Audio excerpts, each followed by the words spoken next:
Oh, what is up? It is time for a little overreaction Monday here on Orange Bloods Live. Nate, just so you know, I was this close to offering Anwar the day off. I figured, like, if he really wanted to stand on principles, he would have told me late last night. So here we are. It did cross my mind. I'm a nice person. I thought about giving the day off.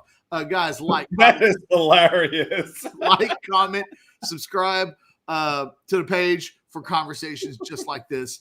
Jump into the Specs chat. Make it happen. Send us your super chats. We'll cut you to the front of the line. At least we will try. It is National Championship Monday. Ohio State, Notre Dame. We might jump into a little bit of that. But this is Anwar and I's first chance to do a show since Steve Sarkeesian.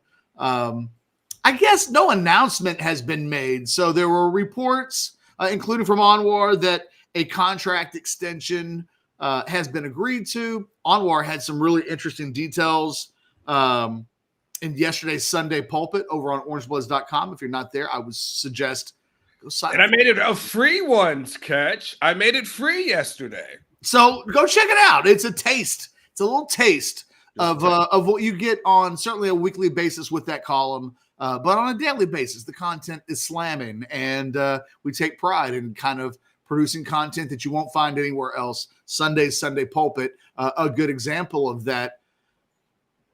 Anwar, it's funny. You and I, we had Steve Sarkeesian talks last week. It was a strange week within, I think, the athletic department and the football department, because there was so much work on retention. We'll probably have some conversations about what Texas did last week from a retention standpoint. You could feel the pressure. You could kind of cut it with a knife. You and I were reaching out to various people throughout the week, and there was a whole lot of like, hey, man, it's busy and it's hectic and we're doing a lot of work. And this Steve Sarkeesian to the NFL thing is like not where it's at. We did not have that be a problem.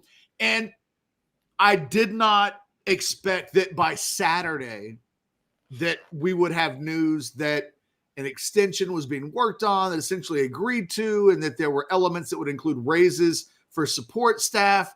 All in all, a really good weekend for Texas football. They may not be playing for a national championship, but there was and is some strong NFL interest in Steve Sarkeesian, and the Longhorns able to bat that away in January of 2025.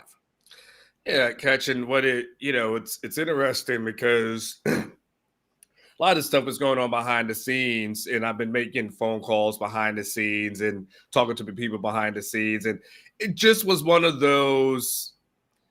Catch, understand, like if you go too hard and heavy into the NFL teams are pursuing Sark, then people are like, you're stirring the pot, like you guys are making this up. It's why would he ever want to leave? Why would you ever want to leave Arch? Like, all these things, right? But, the reality is when I checked in with some people and I really was able to get a lot of I was up to date on stuff, and I was able to get more details over the weekend. What it came down to, I was told two teams, and they only gave me Dallas as one team, and it won't give me the other. So that will require at some point me, running into somebody and buying them drinks and then getting that second team out there, or I don't know, like maybe someone's about to get fired, or or I don't know where they are on that one, right? But apparently it was not the Dallas interest, I was told, but whatever this mystery team was behind the scenes, apparently that was a real thing, where they were like, yo, no, we really like Sark. Like, Sark's really kind of our guy, the kind of thing. Like, we got our eyes locked in on him. And it makes sense. Sark's got an NFL background. You and I have talked. All his boys are NFL coaches. Like, that's all he runs in. And then Texas, to Oconnie's credit, Eltai's credit, they said, all right, well, we're not going to mess around with this. Like, we're not going to wait for him to get an offer and counter and go back and forth. Like, if this is what it takes, like, what do you need? We'll make it happen. But what we're not going to do is that we're not going to take a step backwards. and risk what we have. And so Sark's got the call from the NFL. And then, they did enough on this side to make sure that he can hang up the phone and remain in Texas and get an extension, get more money. Everybody else is going to get more money. Everybody should be loving Sark, who's a staff member this week, because golly, Brandon Harris got a hell of a raise. It's Sark's second extension in 11 months. And what's funny? Catch? Can I tell you something?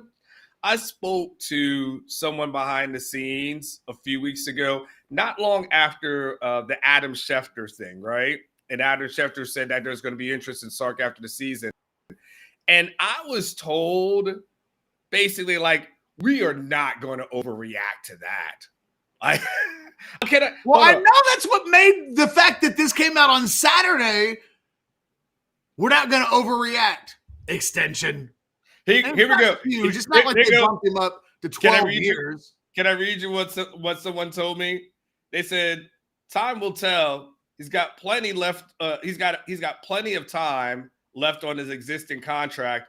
We don't need to act like a bunch of crazy idiots. Well, and I don't know that that's what happened. No, clearly not.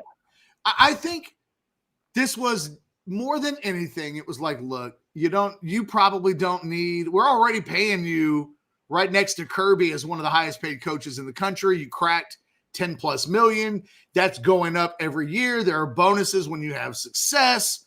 Like, how much more money do you want? And it seems like they made some commitments to the infrastructure to make sure that the infrastructure remains the infrastructure inside of a year on the contract and a little bit more money. But, it sounds like they asked Sark, what will make you happy?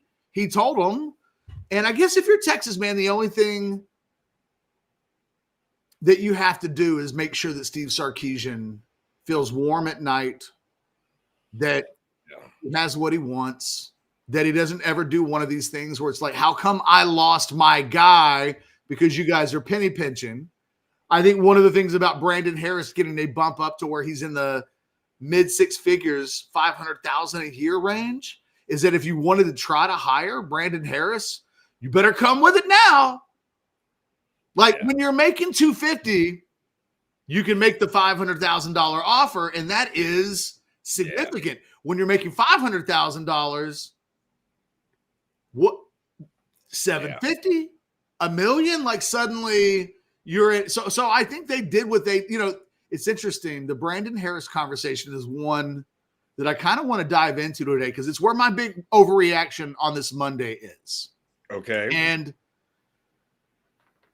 it's a complicated conversation, but I'll start at the beginning of my thesis. While Brandon Harris is the general manager in title at Texas, from my perspective, based on what I know about the program, Steve Sarkeesian is really his own general manager, and Brandon Harris is an invaluable right-hand man that does some GM duties, certainly, but Steve Sarkeesian is not a guy that I think at this point in his career really knows how to delegate and share responsibilities. And that I have been harping for years on, I think one of the things that Texas has to do is go get a general manager and put a title, whatever title. You can make up a title. They could be the first grand poobah of a college football program. I don't care. But what I really feel like they need is someone with significant NFL experience in the front office, somebody like Bill Belichick just brought to North Carolina, and Michael Lombardi, someone who's 30 years of front office in the NFL, relationship with agents, an understanding of truly running a scouting department, and really being able to put Steve Sarkeesian in a place where he can focus on the things that he needs to focus on, because December's like the one that Steve Sarkeesian just went through. I think will run him out of college football eventually. Not today, not next year, not the year after, but in the last month, we've seen Steve Sarkeesian, the head coach, have to take a team to a national semifinal. And oh, by the way, he's a play calling head coach. And considering that in 4 of the last 5 games they played, which were all essentially, starting with the Texas A&M game, they had to win that game to get to the SEC championship game, right? So it was like starting there all the way through the playoffs, SEC championship game, 3 playoff games, in 4 out of 5 games, Texas offense doesn't crack the 20-point mark. So you legitimately had people who were like, Sark needs to give up the play calling duties, which I think is ridiculous. It's why one of the big reasons why you hired him. And who are you hiring that's better and more respected than Steve Sarkeesian, a guy that NFL teams have an interest in part because of his creative mind. But Sark is having to deal with putting the finishing touches on a number 1 ranked recruiting class. He's having to deal with the portal and make decisions on retention and decisions on who they bring in and who fits. Texas is not bringing in players right now through the portal that Sark isn't signing off on, that Sark isn't really leading the directive on through the portal. Oh, by the way, you've got NIL, where you're constantly dealing with the money that's required to be able to keep the players. All of these things are going on at the same time, and he's trying to coach a football team. I believe eventually, if they don't do what I'm talking about, my big overreaction on this Monday is that Steve Sarkeesian is not leaving for the NFL today, but eventually he will burn out. College football coaching as a head coach at this level is not the same as it was when Mac Brown was the head coach 20 years ago. There's so much more on their plates, and Steve Sarkeesian is so hands-on. He's so hands-on that I just don't know how much control at this point he's ready to really give up. And I feel like eventually that is going to take a toll. And I wonder, is this a Brandon Harris issue? Is this a Brandon Harris issue, or is it a Steve Sarkeesian issue? It's more of a Steve Sarkeesian issue, but I also think for as good as Brandon Harris is at his job, he doesn't have the skill set of what a Michael Lombardi brings to the table. And, I've heard a million positive things with Brandon Harris, but I've heard some negative things as well. Nobody bats 1,000. There are times when he can be better, but you look at the grand scope of where the program is, you'd have to say that Brandon Harris is incredibly valuable, has earned every dollar that he's going to get with this raise, but I don't know that his natural skill set is in the area that I'm talking about. This is a guy, Brandon Harris is still a really young guy. So to me, he has no front office experience in the NFL. So how can you really ask him to deal with the agents and all of the control of scouting, the portal, high school football recruiting, roster building? I really believe that one of the things that Steve Sarkeesian has to allow someone to really help him with is roster building. What's the state of the roster? Where do we need to get? There needs to be somebody who's always working on where is the portal talent coming from. The spring is a perfect example. Texas needs to know every grad senior in college football. Those contacts need to be established with whatever players, anybody that's got a pulse on the offensive line, defensive tackle, game-changing running back, anything that they can get, because they're going to need to sign about 6 to 8 guys in the portal. They're sitting at 81. There will be more attrition. They will want to go to the portal. And I think they've got to be prepared for the spring in a way that maybe I'm not convinced they were this past month. It was too much. It was too much. I had people in the last couple of weeks tell me as soon as the game ended, hey, man, it is all about retention right now. And they did an amazing job. But I think it probably impacted their ability to deal with the portal, that there were a couple of guys that they were interested in, but it was like, God, we can't really, until we secure our roster, we can't really break the bank on a portal guy because of the trickle down to the impact of if we give this guy, let's say 1.25 million, and he might come in and be a starting tight end or defensive end or defensive tackle or whatever, the impact that it might have on the roster. Well, all these things are happening in real time. They need somebody who can do this job at a level that they're months ahead of everybody on everything, that retention maybe doesn't happen at the end because they're doing it early on. But Sark does so much that it's hard. Steve Sarkeesian, and I would throw the Ryan Days of the world, the guys that are still coaching, what they've been asked to do in the last month is unlike anything a head coach at the major college level has ever been asked to do in December and January. To be in the season and having to deal with the roster, the portal, and look, they recruiting, have enough in the portal. Recruiting. They've hit A pluses in some places. Again, we probably could do an entire show on retention. It's not that they're not doing an A+ level work right now. It's that I think Steve Sarkeesian is not a machine. He's a man. And if you're asking Steve Sarkeesian to do this year in and year out, he's going to burn out eventually. He's going to need a break. He's going to need time off. He's going to look at the NFL and say, if I go to the NFL, all I have to do is coach and get paid the same. And maybe the quality of my life is infinitely better because in December, when the most important part of the season rolls around, I'm not doing 8 other things. So my message today is, if you're Texas, you got to pull Sark aside and say, look, we want to make even a bigger investment into the infrastructure. We need to take even more off of your plate because I'm telling you right now, in a couple of years, the man's going to burn out. Nobody, and I don't mean this as a Steve Sarkeesian thing. I think this is a college football thing.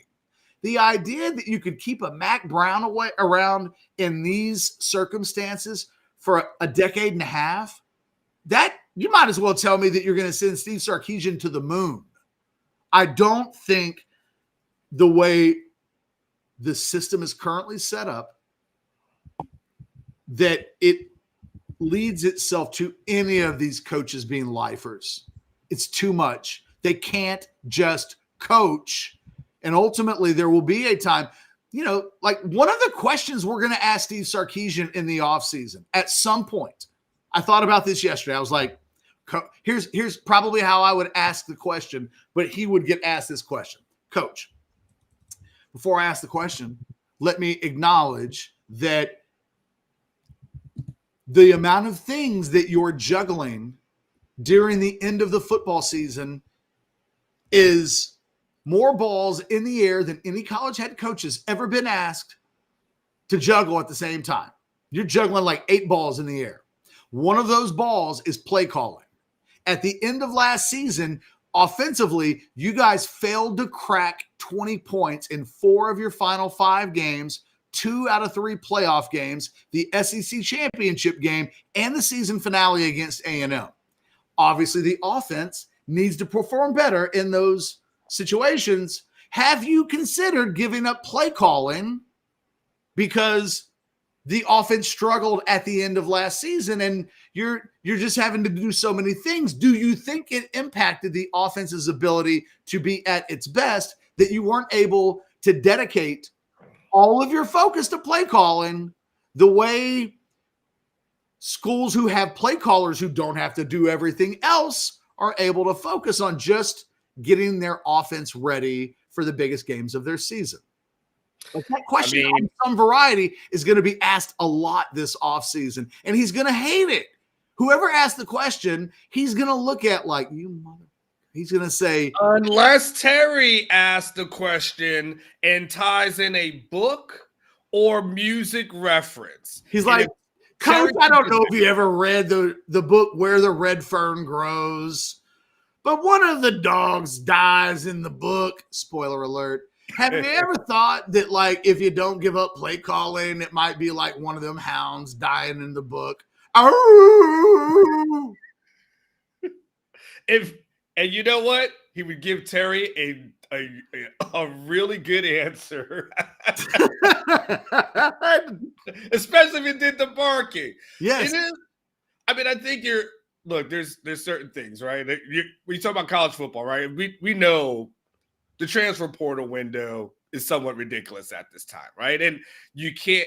And when the coaches gripe about a certain thing, sometimes I shoulder shrug. Sometimes when people complain, but you literally can't have guys leaving the program right before the playoffs, right before bowl season. Like, you can't do that. You start talking about roster retention. Like, Catch, we had a point where, and we've seen this over the last couple of years, but this staff is like, well, damn, we're trying to prepare for a playoff game. Well, we got guys ready to hop in the portal. Well, how the hell, how are we doing practice, right? Who's on our scout team? Like, little things like that they have to make these in games. So, like, the portal window, we totally absolutely know, like, that has to change. They're probably, Catch, it's funny how much of a year-round thing is, and I'm getting to the burnout thing that you're talking about, right? But the recruiting, you guys are talking about, I saw your column yesterday, Junior Day is like coming up right around the corner. I'm like, Junior Day, what? In January? And they had to add that to another thing. They didn't just start planning on Junior Day. No. Yesterday. They're like, hey, so who are the top juniors in the state? Now that the season's over, who should we invite? I don't know. Let's make a list. Like, clearly they had to start working on that last year and then have a list that's going for, this Junior Day in there, and then all the other events that are going to happen all throughout the off season. And to your point, this now has become because of NIL, become more of a business in a professional business than it is anything else. You literally have guys. We talked about this the other week, Catch. Season was over. Ohio State was done. Next day, everybody on the team is like, where's my money?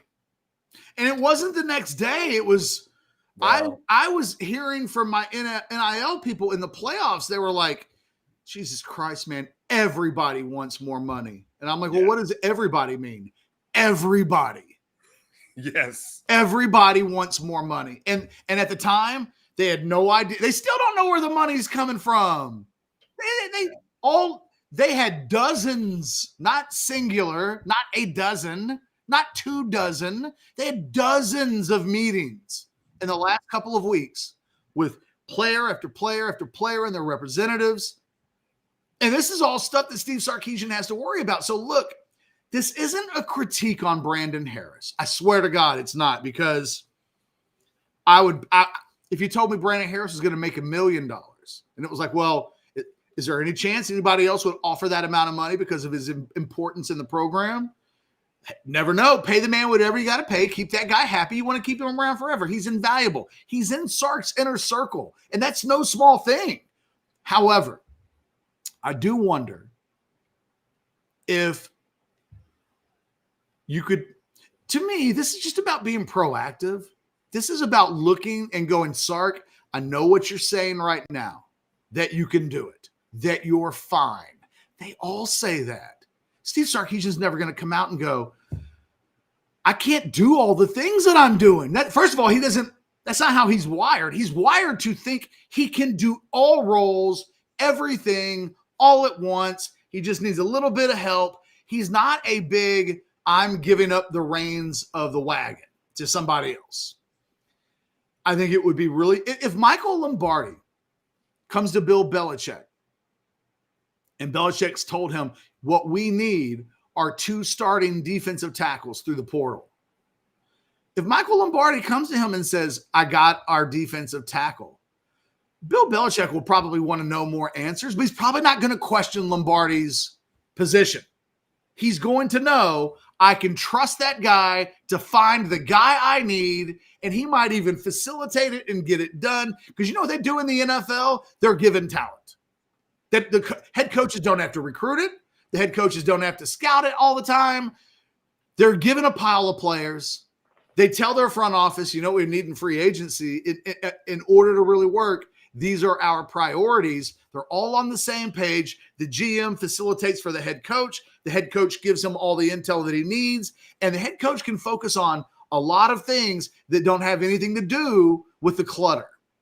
And I just think the way they're set up right now, and it's more about Steve Sarkeesian than it is anybody else. This is not, I think, a Brandon Harris thing. I think this is a Steve Sarkeesian. What makes Steve Sarkeesian so good right now is that he is able to do all of this.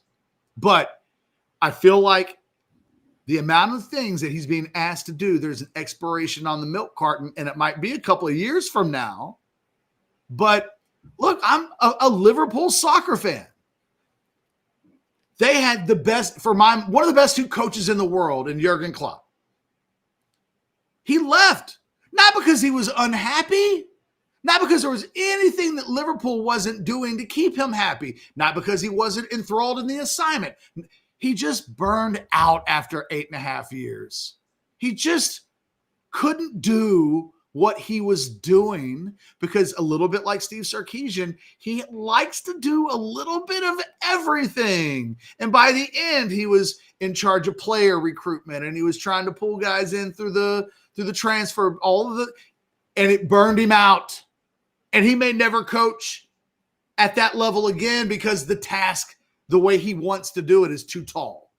And my concern is Texas has its dreamboat coach. This is the guy I think they want to be married to forever. How do you make that happen? Onward, you and I this is a good example. One of the things I always try to do is know how you're doing, man. You work a lot.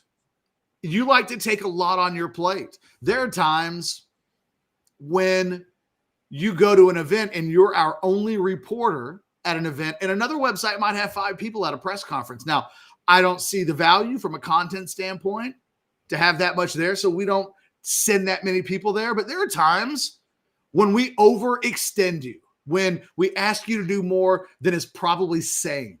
So you and I have conversations, and it's like, hey, man, if you need a week off, take a week off. If you need help here, how can we do that? I'm constantly seeking ways to take a little bit of weight off your shoulders whenever we have events.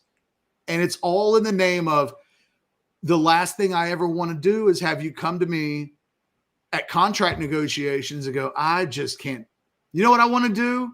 Just go someplace and write and not have to do all of the things that I have to do. So even in our situation, it's important that I check in on you, that I make sure we're not burning you out. And but it's the flip side is, if there's a press release and somebody else on the staff posted, I get pissed off. It's true. And I get pissed off. It's the same thing. Like, yeah. It will require him. This can't happen without Sark going, you know what? Damn, I'm good.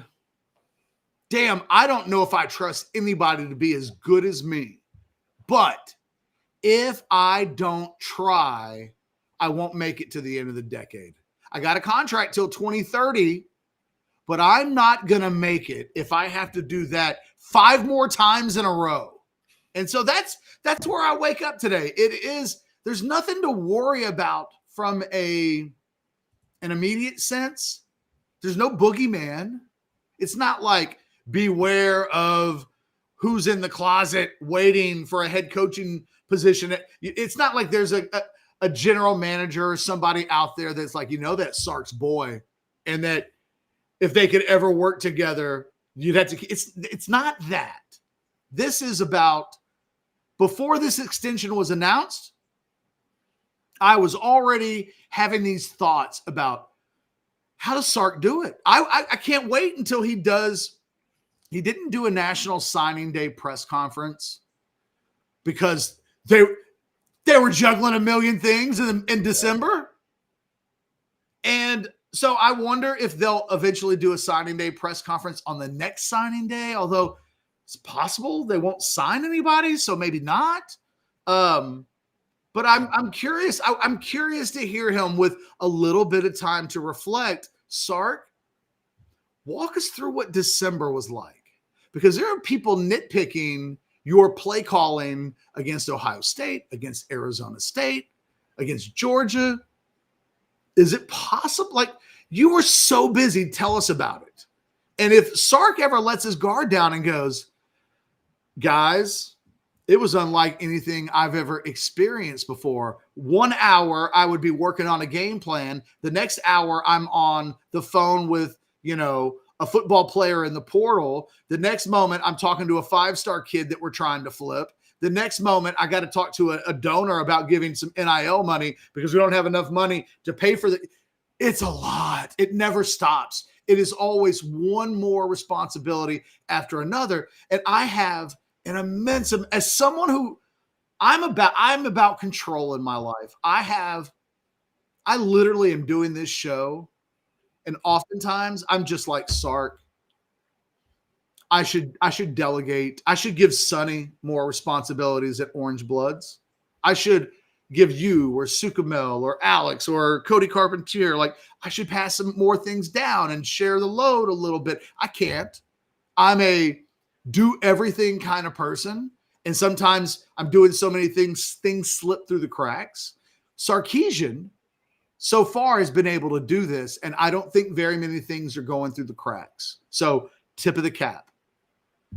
And I'm telling you, it's the Jurgen Klopp effect. I've personally seen with my own eyes this year what it means to lose the person that you never want to lose from a coaching standpoint because he just burned out.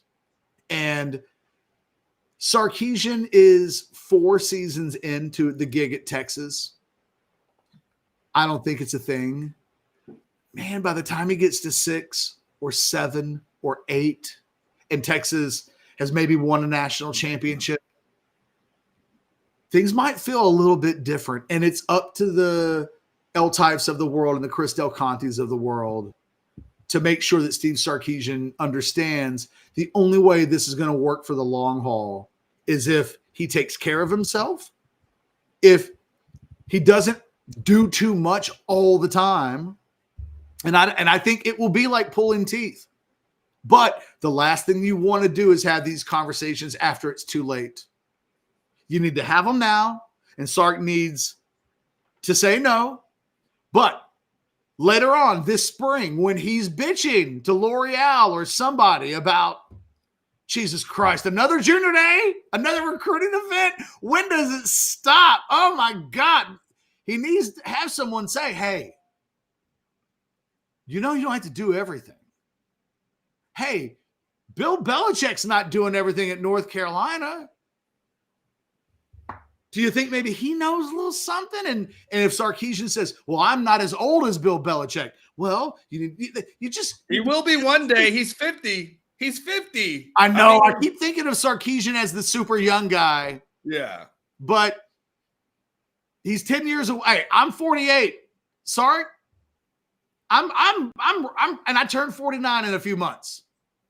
At some point, we all have to start thinking about how do we take some of the pressure off so that we can be great at the things we really want to be great at. And, I just be proactive. It's the next thing they need to do is bring in at least one more significant, and you don't have to call him a GM. He can be assistant to the general manager. He could just be Steve Sarkeesian's personal assistant.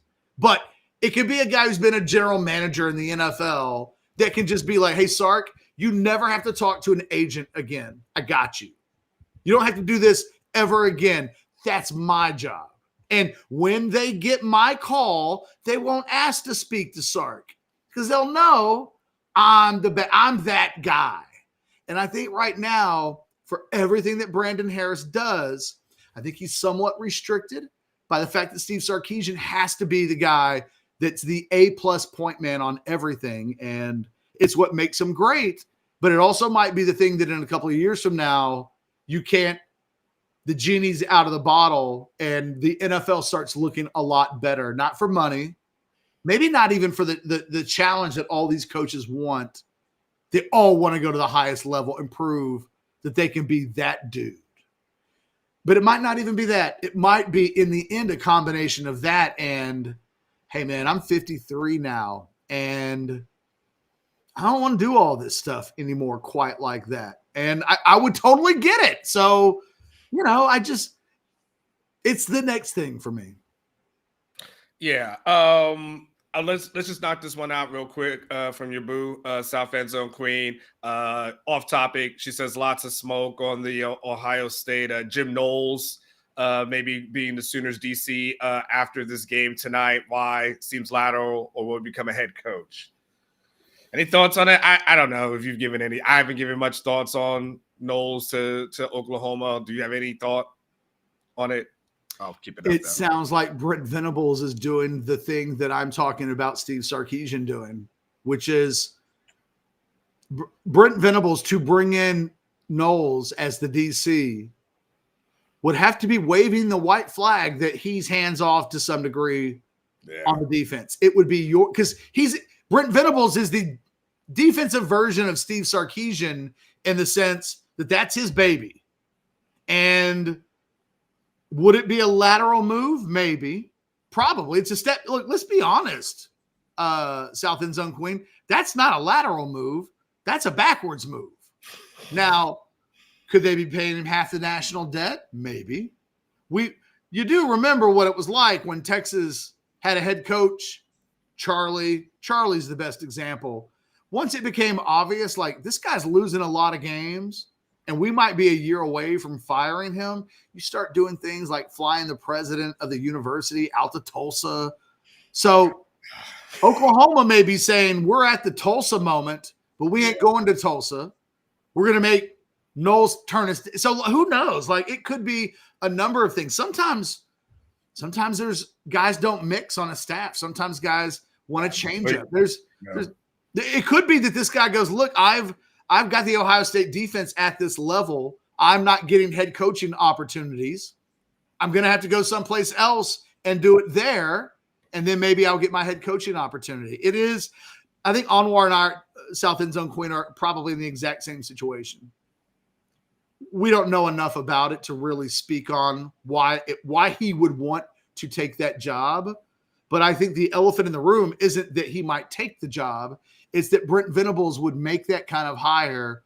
The symbolism involved, considering the conversation that we just had, is rich with irony. But I think it speaks to what would Brent Venables be saying to himself today? I want to lead the defense. I want to be the head coach at the same time. I want to do all of these other things. But you know what? It's not working.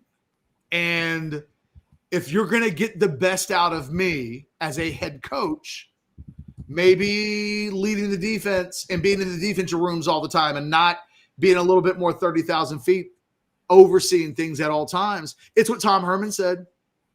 I mean, I thought about Tom a little bit this weekend, because what did Tom tell us in the first month of his tenure at Texas?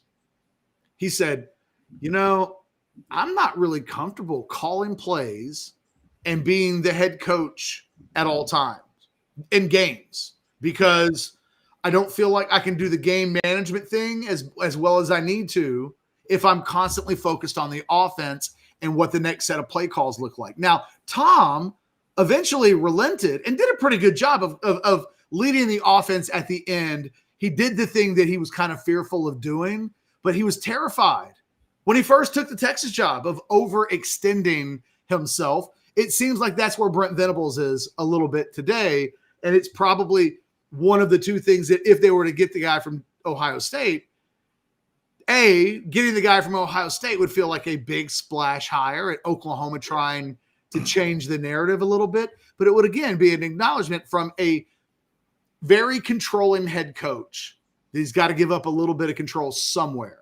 And if Steve Sarkeesian's never going to give up play calling, and I don't think he ever will, that's the thing that will eventually get him a job in the NFL. They love that. They love that. If Sark's like, I'm giving up play calling, it's a little too hard, a little too much, probably decreases his NFL stock a little bit. He doesn't want that. He always wants to be a hot NFL attraction, even if he never takes a job in the NFL. You don't think Steve Sarkeesian liked being approached by the Dallas Cowboys? You don't think that scratched an itch? You know what that is? That's like a perfect 10. No, the Cowboys aren't a perfect 10. That is like a perfect 10 who's kind of strung out on drugs. I still think the Cowboys are a perfect 10. But then, even though you know it's a perfect 10 with baggage, when the perfect 10 goes up to you and goes, hey, I know you're married. I know it doesn't mean anything. I just want to tell you, you're a hot son of a bitch. Oh, you don't think that makes Sark feel 10 feet tall? Mm-hmm. You don't think when we ask him the play calling question in the spring, Sark, have you thought about giving up play calling because you're being asked to do too many things? You know what he's going to say or what he's going to think? Dallas Cowboys thought I was a pretty good play caller. The Chicago Bears had no problems with my play calling. Like whatever I don't know. I'm just the only team off the top of my head. I guess New England's about to do Vrabel. You know, I'm trying to think who's even has open jobs, but can I give you a take along those lines though? Yeah. One thing if Sark would list, if Sark was saying, you know what, I'm going to pay attention to what Anwar says. I think one thing that would help him go to the next level is if he hires an analyst who is an experienced play caller from another program, the same way that he was hired a Gary Patterson to be on his staff to help out with the defense, the same way that he hired Dwayne Akina to be on his staff as an analyst as well. You know, Sark's gone kind of he's made sure he's hired a lot of defensive guys. Like Paul Christ. Yes. Yeah, for a season. For a season. And I always wondered what Sark thought that meant. It seemed like it was like, help with the run game a little bit. But, you know, at the end of the day, that to me is the thing that, you know, iron sharpens iron, and being able to have someone that's like an experienced play caller like yourself, who has some ideas like yourself. Again, we've talked about this before. Remember when there was the go-go. The go-go. Yeah, you knew exactly where I was going with it. Exactly where you were going. Knew exactly where I go with it. Brendan Marion? Was that his name? Who's a new head coach. He's a head coach now, in part because people like the go-go.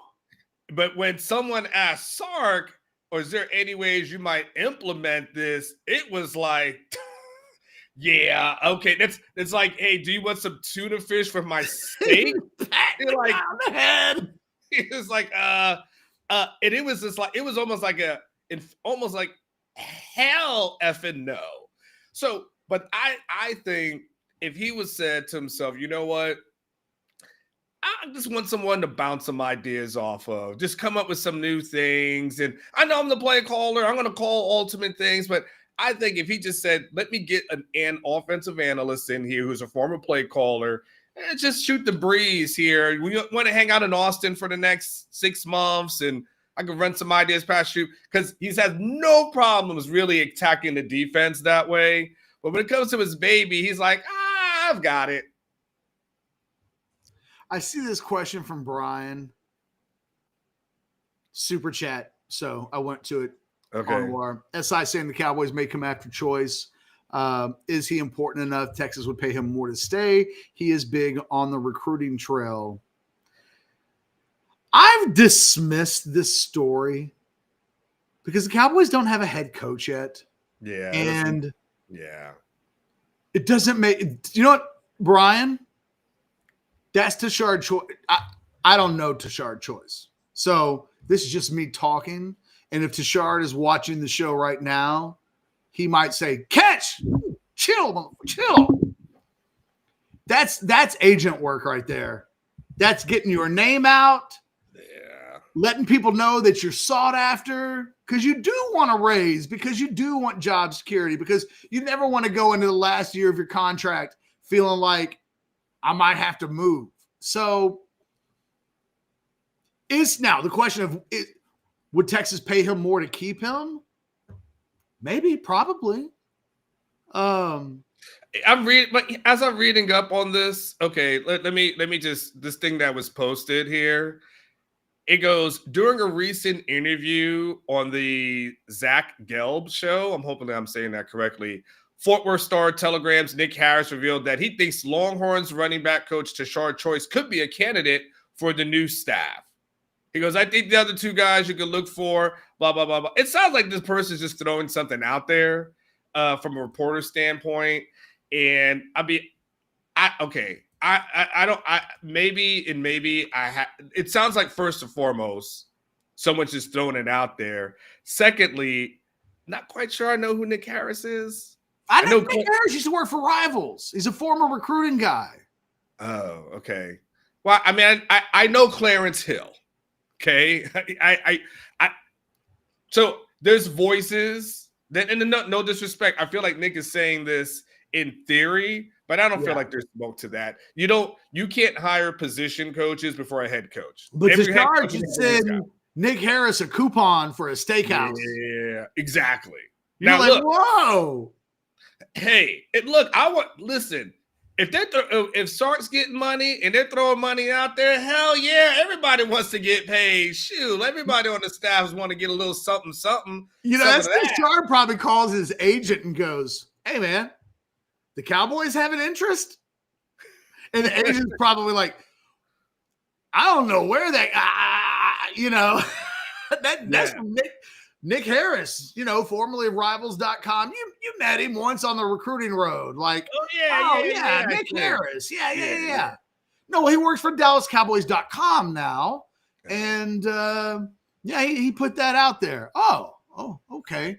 And Tashard might walk away going, damn, I thought maybe the Cowboys were calling. So, the other thing about Tashard Choice, he's got to worry about Dion calling him first after he gets the job, and then he can see. I would just say this about Tashard Choice, and I think this is not a bad thing. Like, that guy has aspirations. I think Tashard Choice wants to be a head football coach at some point. I can remember when Tim Brewster was a young Tim Brewster, and he was a tight ends coach at Texas, but he was the best recruiter on the staff. And he wasn't getting very Jeff Banks-ish too, where it's like the profile screams somebody might want to give that guy a head coaching opportunity at some point because of the things that he brings to the table, the least of which big-time chops on the recruiting side of things.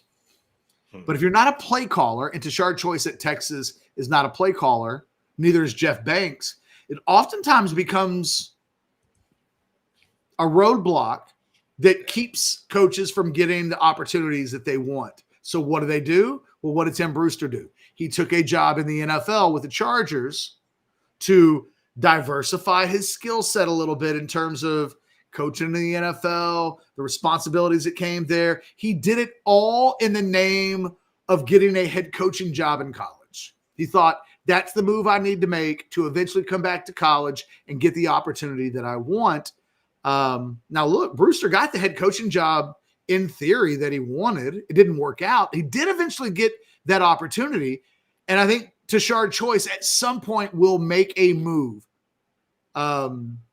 If he doesn't get the head coaching interview opportunities that he wants at Texas, he ain't going to be the running backs coach forever. So, and look, this is why you have a badass general manager, because that guy's got to have a list of, hey, Sark,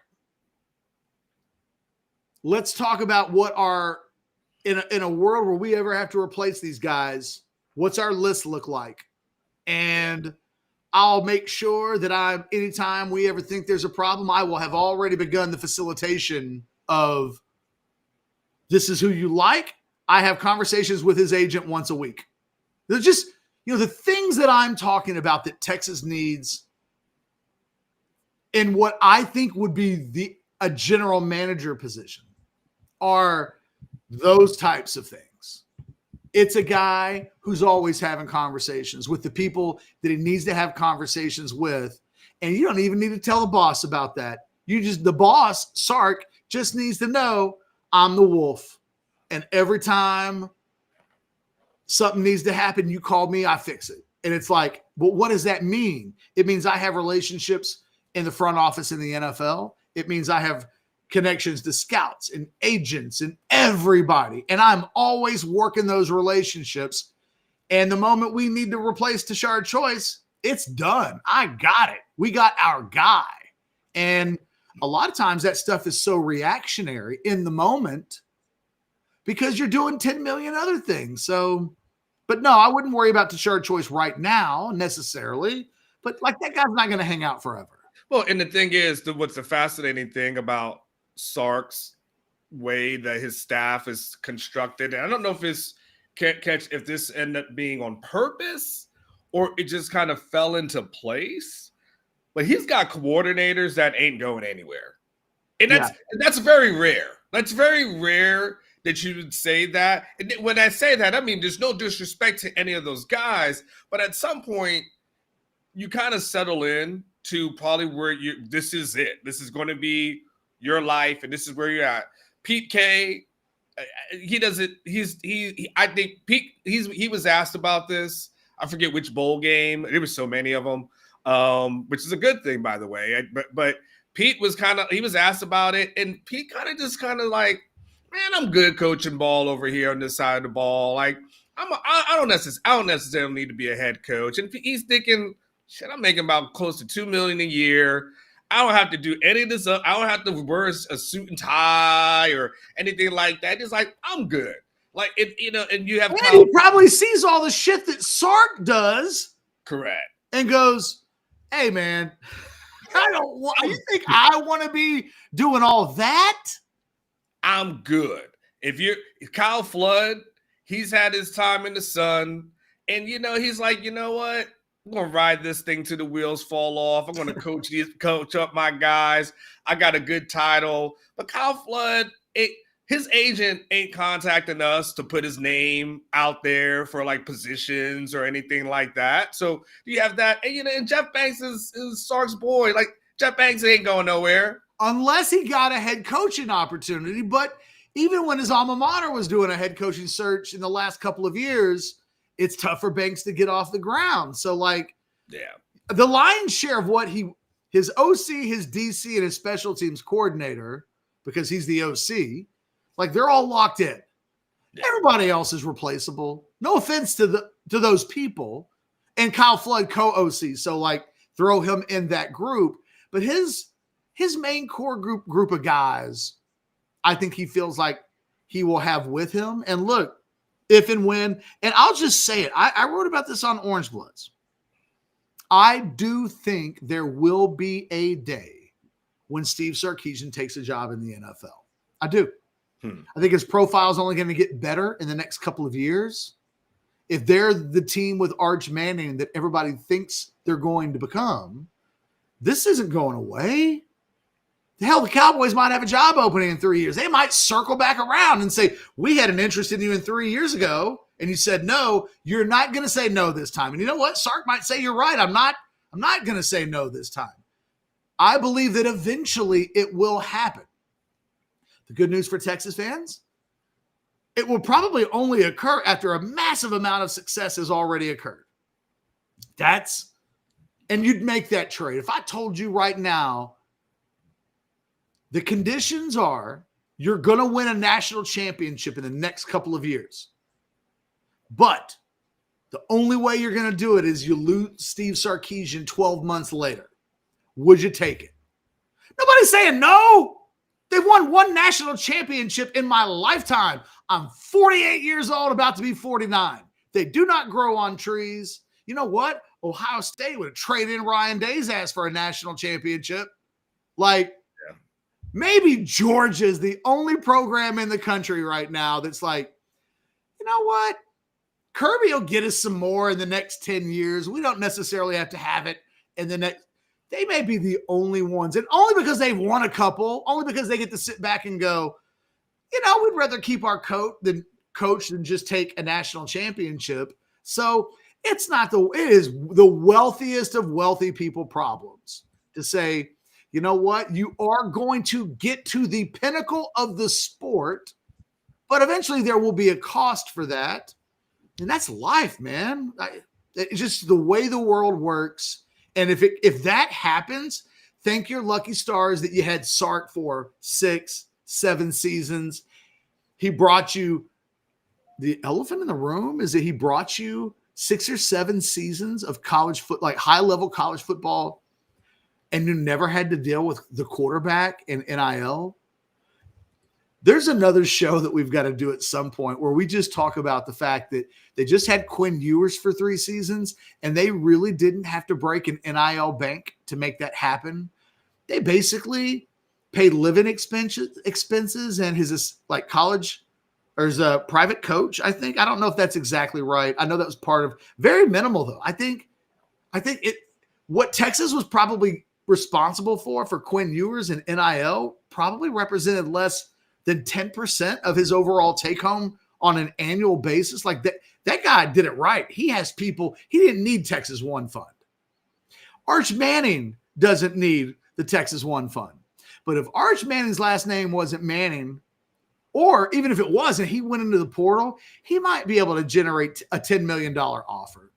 And right now, he's not holding, he's like the only guy in the program that didn't hold Texas hostage on NIL. And he's the guy with the most value. And you know what? Diabell might be the same thing. You're getting the son of an NBA player that made like $50 million in his career. Will they care about NIL more than they care about the bigger picture? Probably not, because they come from a place where they can be a little bit more focused on not cashing in now to change your family's life. But it might be, you know what?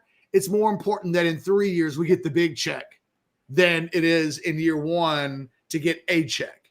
And I'm watching the other schools around the country right now, and it is, I don't know what Ohio State's doing next year. I guess they're going to hand the keys over to Julian Sayin, but here's one. Is Georgia really going to go into the freaking next season with Gunnar Stockton as its quarterback? Really? Really? They're not going to go into the portal? That guy is not a former he's not Arch Manning. He's not a 5-star who's just been sitting on the bench waiting for his time. He's a regular old 4-star who might be okay, but there's a better statistical chance that guy flames out, like it. But if Georgia wants to go get a guy, do you know how expensive that is? Yeah. If they were going to take a portal quarterback in April, a starter, it's at least a couple of million. It's at least a couple of million, and his last name's not Manning. And if you're Texas, Anwar, they cut it. I think so. They don't know how they're paying this NIL bill yet. They got till August to figure it out. But they don't have a benefactor who's like, raise the money, whatever the difference is, I'll write the check. They don't have that. They don't have Big Daddy Warbucks who's like, I'll cover you up to $20 million. Just do what you got to do. If Arch had told them, I'm going to enter the portal unless y'all give me $1 million, they would have had to have done it. And I don't know what it would have meant to the rest of the roster. They probably would have had to let some guys go in order to keep the big fish. It's a problem that Texas hasn't had to deal with, and everywhere else around the country. It's a thing. It's a thing. And it is the thing probably that one day, whenever it is, whether he's 55 or 95, when Sarkeesian leaves, that quarterback train, the express that he always has lined up and ready to go, will probably be the thing that is underrated the most, that he's been able to get these guys and it's not costing them half the national debt. Yeah. I mean, to your point, and I'm going to tell you something real quick. if Manning could definitely, I mean, we all know like that's crazy. And by the way, get ready for off-season stories. I read your column yesterday. Off-season stories. What do you think some obscure writer is going to say Arch Manning is making an NIL? There's going to be some obscure person who comes up with some BS number. What do you think they're going to say? Because people were alleging that Quinn was getting offers for $8 million a year, which we know wasn't true. So what are they going to say? He's making $15 million in NIL, $20 million in NIL. We'll see. We'll see. We may see Georgia. Some small outlet says Georgia's offered Arch. Let Gunnar Stockton have a shaky spring. Yeah. And it's going to be like Georgia reached out to Arch Manning and offered $10 million a year.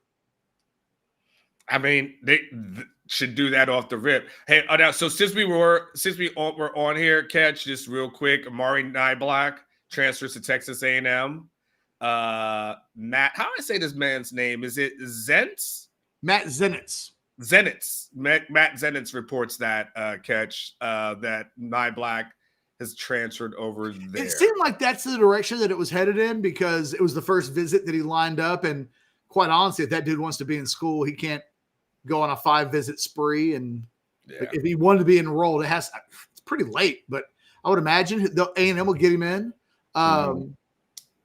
That's good for A&M. I think he's a good talent. I think that guy's got a chance to play on Sundays. Yeah. Texas wanted Niblack to stay. He didn't. I asked somebody Thursday or Friday about it, maybe Wednesday. I don't know. The day is last week. And I was told he just made a bad decision. But that was when I was told, but he's the only guy we lost. And I was like, you're shitting me. And he's like, only guy. Everybody else, we secured. And considering earlier in the week, there was some real worries that they were going to lose some guys beyond an Amari Niblack level. I think there was some real concern that Malik Muhammad was going to leave. And in the end, I think sanity won out because Malik Muhammad has probably made between like 1.25 and 1.5 over the last 2 years. Like he's been well compensated. And I think Texas felt like, hey, man, we're already paying you at an elite level. You're not an All-American yet. You haven't been all SEC. You are making more than what is going around nationally at what you're doing. We're not going to get held hostage. And I think there's a little game of chicken. What I was told is, it helped that Malik Muhammad's family was like, hey, man, keep your ass in Austin. Like, no. The best thing for you is to stay. And then the other thing is I heard Sark came in. And again, speaking of, this is what I'm talking about. How did they keep Malik Muhammad? I was told Sark had a sit down with Malik and like gave him the speech, gave him the sell, let him know you're one of my guys. Like we're doing this together. We've been to 2 straight playoff appearances. It's your last year. Let's go win the Natty. And then you can say that you had the best career of like he went in and gave the sell and it worked. But add that to the list of shit that Steve Sarkeesian's got to do. Yeah. And at some point, it's too much. That's it. I won't bring it up again. I got it off my chest, but like I needed the hour to like lay this out. And it is the perfect story to kind of end the conversation on today because Malik Muhammad didn't happen in a vacuum. It wasn't like he just stayed. It took an all hands on deck team approach to make that happen. And Texas has got to take steps to make sure that in 3 years from now, like the process isn't still the same process because that will eventually take a big toll. Last thing, we'll run on this because I think just real quick, your take on this. Off the topic of Texas football, men's basketball team. Is RT just a dead man walking at this moment? I mean, that was an ass kicking yesterday by Florida or this weekend by Florida. And it was Saturday. And what did they lost? Like 4 out of the last 5 out of the last 6, something like that. Well, they're 1-4 in conference play. Okay. And Weirdly, that's not devastating because the SEC is so strong in hoops that there seems to be this acknowledgement that if you go 7-11 in conference play, that you could make the NCAA tournament. And I just think we're in this position now where it's like, well, wait a minute. We're rooting for 7-11? That's the goal? To make the tournament? The bar is not real high. It's no fun to A, not have a bar set very high, and to B, chase a low bar and struggle to get there. Yeah. It'd be like, hey, Anwar, I want you to be a high jumper. And but I just set the bar at 3 feet 6 inches. And then you just struggled for a year to clear 3 feet 6 inches. And you'd be like, look, why am I doing this? This is not fun. Yeah. Yes. Yeah. So I don't know. Is he dead man walking? I don't know. I haven't heard from any of my people with connections that I would trust to report on this, say anything. But I remember last year when Texas started slow, I had somebody tell me Chris Del Conte does not like being embarrassed. And at one point early in the season last year, there was a feeling that I gave RT his chance, and this is what I'm getting back. And this is embarrassing. And I was like, damn, that's hardcore. And in the end, they got into the tournament. It was a successful enough season, but they're following it up with one that probably won't be as good. And you wouldn't call last season a real success. I think it comes down to the crowds. They've got a game against A&M later this week on War. It's kind of a must win. They do need to win some resume games. A&M's really good. Man, I think there's a chance that 40% of that crowd on Saturday could be A&M fans. Because they're good, and they'll travel when they're good. I can remember back in 2007, 2006, whatever year that was, when Kevin Durant and AC Law had their big battle at the Irwin Center. They sold the place out, 16,000+ people. Game went into overtime. It was one of the great all-time regular season games. There were thousands of A&M fans in the building that night. It was a raucous atmosphere. I bring this up because when Texas, admittedly, when the students were on break, but they played Tennessee at home a couple of weeks ago, and the crowd, as the game started, was not what they built the Moody Center to be for basketball. And so, is he absolutely effed? Man, I won't go that far, but what would do him more damage than anything else is if they lose the environment at the arena. If at the end of the season, people are like, man, I just don't want to make the effort to come out and do this. Tomorrow's a good example. They play Missouri. The weather in Austin's going to suck. Ain't nobody going out to that. I wouldn't. But if the team was really good, you could, you know what? When you're a fan, you'll do all kinds of crazy things when your teams are good.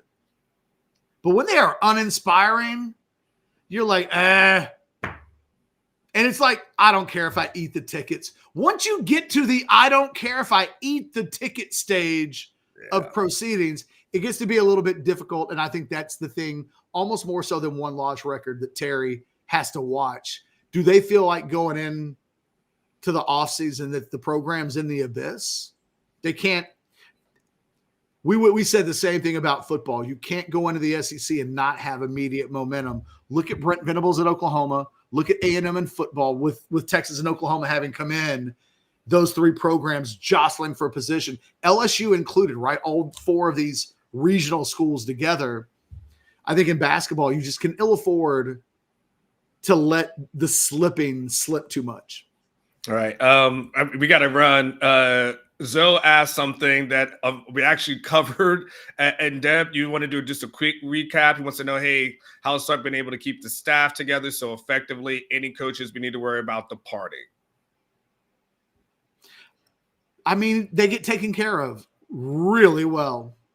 It helps to live in Austin. It helps that from a college standpoint that it's hard to upgrade. We're talking about the Nollis guy at Ohio State taking a back step to go to Oklahoma. It is. That is not a lateral move. That's a backwards move. But maybe he feels like that's what it would take. Maybe he's just using Ohio State for leverage. All of these things could be true. But how do they keep them? Like, they pay them really well. They make an effort to take care of them. But are there any coaches that you need to worry about? Yeah, I mean, you always worry about position coaches who have aspirations to be more, do more. But off the top of my head,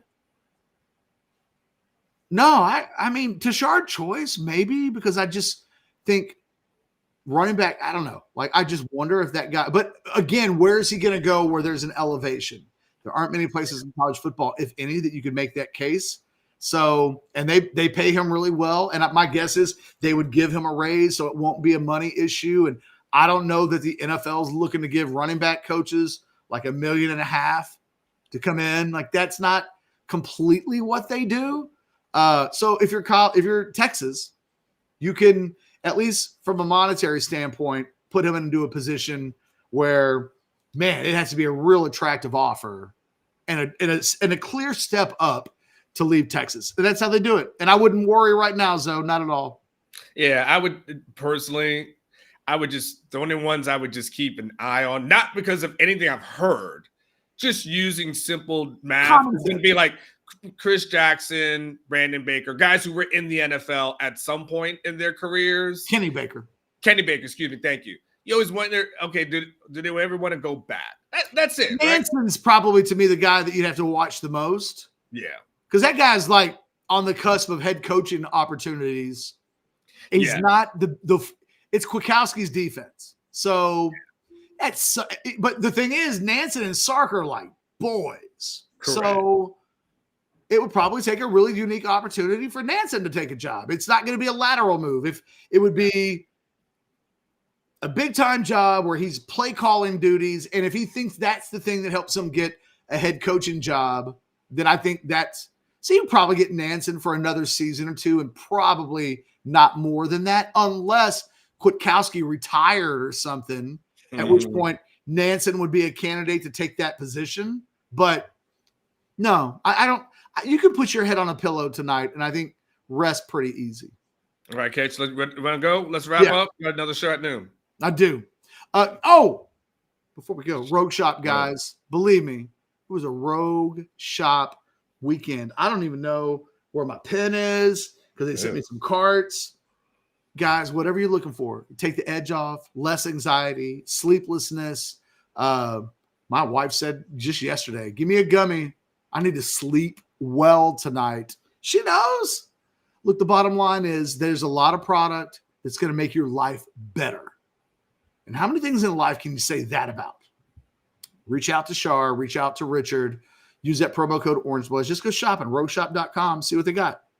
It's Texas's home for legal CBD, THC, and so much more. And look, they're Orange Bloods. It's keeping it in the family. They're going to give you the best customer service, the best product, and your money in turn is going to go to somebody with the same passions, the same love for Texas football.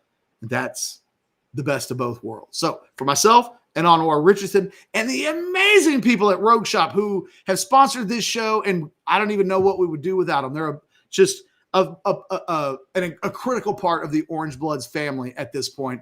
You guys have a wonderful, safe Monday. The snow's coming tonight. I don't know what it is. I don't even believe it, but we'll see. For all of that, hit that like button on the way out. Subscribe if you haven't already done so. We'll see you guys later today with House Divided. Tomorrow morning with Old Fashioned. Onward might be like snowed in. We'll see.